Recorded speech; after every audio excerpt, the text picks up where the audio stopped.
안녕하세요. 오늘은 8월 10일 날마다 죽기로 큐티지 106페이지입니다. 성경 본문은 구약성경 전도서 4장 1절로 6절 말씀입니다. 이 말씀을 가지고 더불어 살아야 합니다라는 제목으로 큐티 가이드를 시작하겠습니다. 전도자는 계속해서 이 세상에서 행해지는 헛된 것들에 대해서 탐구하며 살펴보고 있습니다. 내용 관찰 1번입니다. 전도자는 해 아래서 무엇을 살펴보았습니까? 1절 말씀인데요. 오늘 본문에서는 해 아래서 행해지는 모든 학대와 지나친 경쟁에서 비롯된 수고와 나태함으로 인한 헛됨에 대해서 말씀을 해놓고 있습니다. 먼저는 모든 학대를 살펴보았다고 하지요. 106페이지 용어 해설란을 보면 이 학대의 원문의 표현은 착취, 강탈, 억압을 뜻한다고 기록했습니다. 이 학대는 지주가 소작인을 압제하는 의미를 담고 있는데요. 힘을 가진 사람이 그 힘을 이용하여 자기보다 약한 사람을 물리적으로나 정신적으로 괴롭히고 못살게 구는 악한 행위입니다.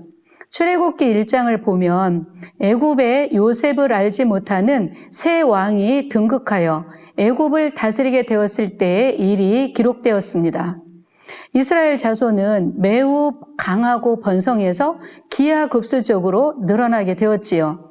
자신의 백성보다 이스라엘 자손의 수요가 많고 강한 것처럼 느껴졌을 때 새 왕은 두려운 생각이 들었습니다. 만약 전쟁이라도 일어나게 될 때에 이스라엘이 대적과 합세하여 자신들과 싸우고 이 땅에서 독립하여 나가면 어쩌나 하는 두려움이었지요.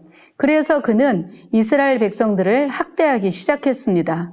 감독을 그들 위에 세우고 무거운 짐을 지워서 괴롭게 하며 바로를 위해서 국고성 비돔과 라암셋을 건축하게 했습니다. 이스라엘 자손에게 엄하게 대하며 심한 노동으로 그들의 삶을 괴롭게 했는데 곧 흙 이기기와 벽돌 굽기, 농산일 등 여러 가지 일로 그들을 억압했습니다. 뿐만 아니라 불어나는 인구 증가를 억제하려고 히브리 산파들을 시켜서 남자아이가 태어나면 그를 죽이고 딸이면 살려두게 했지요.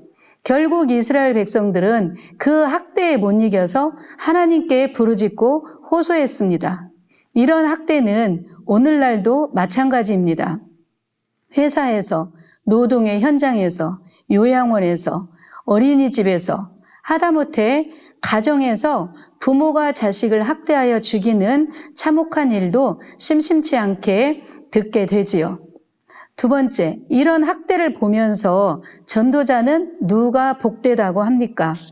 2절로 3절 말씀인데요. 이 땅에서 모진 학대를 당하며 고통 속에 살아가는 살아있는 자들보다는 차라리 이미 죽은 지 오래된 자들과 아직 태어나지 않으므로 이런 악한 일을 보지 못한 자가 더 복되다라고 말씀을 합니다. 구약의 욥도 어느 날 불어닥친 재앙으로 인해서 자신의 10 자녀와 모든 재산을 한꺼번에 몽땅 잃어버렸습니다. 처절한 고통 가운데서 그는 차라리 태어나지 않았더라면 얼마나 좋았을까라면서 절규하며 탄식하지요. 주변에도 남편에게 또는 친구들에게 학대를 당하면서 끝나지 않을 것 같은 고통 속에 차라리 얼른 죽었으면 좋겠다고 탄식하는 가슴 아픈 소리를 들어보셨을 것입니다. 세 번째, 전도자는 또 무엇이 헛되어 바람을 잡는 것이라고 합니까? 4절입니다. 내가 또 본즉 사람이 모든 수고와 모든 재주로 말미암아 이웃에게 시기를 받으니 이것도 헛되어 바람을 잡는 것이라고 하였습니다.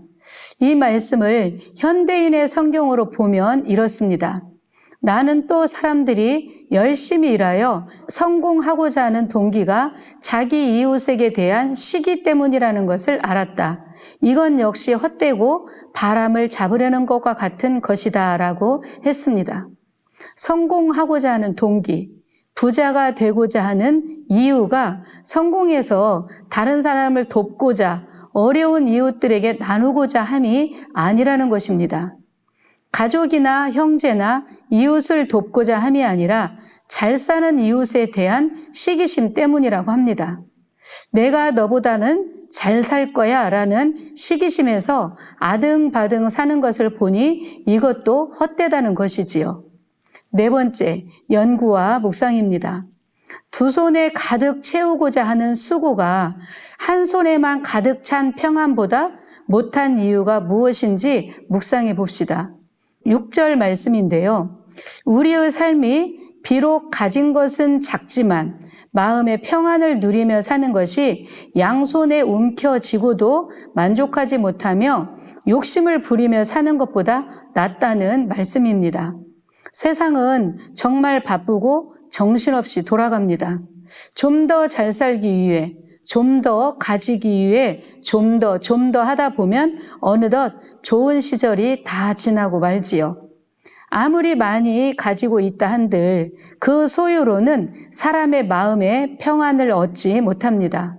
소유욕이 다 그 마음을 채울 수 없기 때문입니다. 사람이 되었든 물질이 되었든 그 어떤 것으로든지 우리 마음 한구석을 다 채울 수는 없다는 것입니다.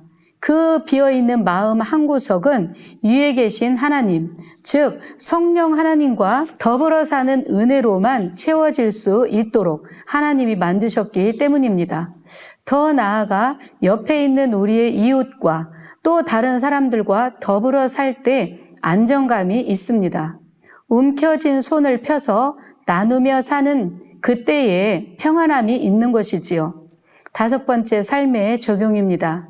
더불어 살기 위한 사회를 만들기 위해 내가 할 수 있는 일은 무엇인지 생각해보고 실천합시다. 우리의 본성은 쌓아둠으로 소유하는 것을 좋아합니다. 또 주는 것보다는 받는 것을 기뻐하지요.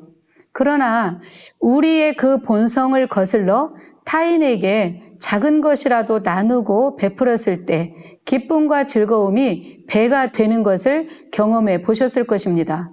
예수님은 주는 것이 받는 것보다 복되다 하셨습니다. 무엇이 되었든 눈을 돌려서 하나님께 그리고 옆에 있는 이웃에게 드리고 나눔을 통해서 기쁨이 충만한 삶이 되시기를 바랍니다. 감사합니다.